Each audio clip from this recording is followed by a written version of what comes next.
ഇതൊരു കരച്ചിൽ കാർഡൊന്നുമല്ലേ എന്ന് പറഞ്ഞ് രേണുസുധി രാവിലെ തനിച്ച് കണ്ണാടിയുടെ മുൻപിൽ വന്നിരുന്ന് പരിഭവം പറയാൻ തുടങ്ങി.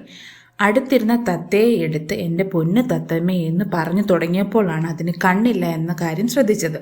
ഇതിന് കണ്ണൊന്നും ഇല്ലേ എന്ന് പറഞ്ഞ രേണു കണ്ണൊന്നുമില്ലാത്ത ഇതിനോട് പറഞ്ഞിട്ട് എന്ത് കാര്യമെന്ന് പറഞ്ഞ് ആ ഒരു ഫ്ലോ അങ്ങ് പോയിരിക്കുന്നു.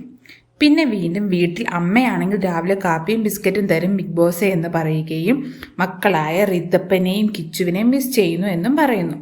ബാത്റൂമിൽ ഇരുന്ന് കരയാൻ പറ്റില്ല, അവിടെ എപ്പോഴും ആളാണ് എന്ന് പറഞ്ഞ് കണ്ണാടിയിൽ നോക്കി ആളുകൾ കയറി ഇറങ്ങുന്ന സ്ഥലത്ത് തന്നെയാണ് രേണു ഇരിക്കുന്നത്. ശരിക്കും കരച്ചിൽ കാർഡ് അല്ലെങ്കിൽ പിന്നെ ബാത്റൂം തന്നെയല്ലേ നല്ലത്? അതാകുമ്പോൾ ബിഗ് ബോസ് പോലും അറിയില്ലായിരുന്നു. എന്തായാലും പരിഭവം പറച്ചിൽ കഴിഞ്ഞ് പുറത്തേക്ക് വന്ന രേണു അനീഷുമായി നല്ലൊരു വഴക്ക് നടത്തുന്നുണ്ട്. സുധി ആരാ എന്ന ചോദ്യം അനീഷ് ചോദിച്ചത് രേണുവിനെ കൂടുതൽ ദേഷ്യം പിടിപ്പിച്ചു. അനീഷ് ആ ചോദ്യം ചോദിച്ചത് അത്ര ശരിയായില്ല എന്നാണ് എൻ്റെയും അഭിപ്രായം.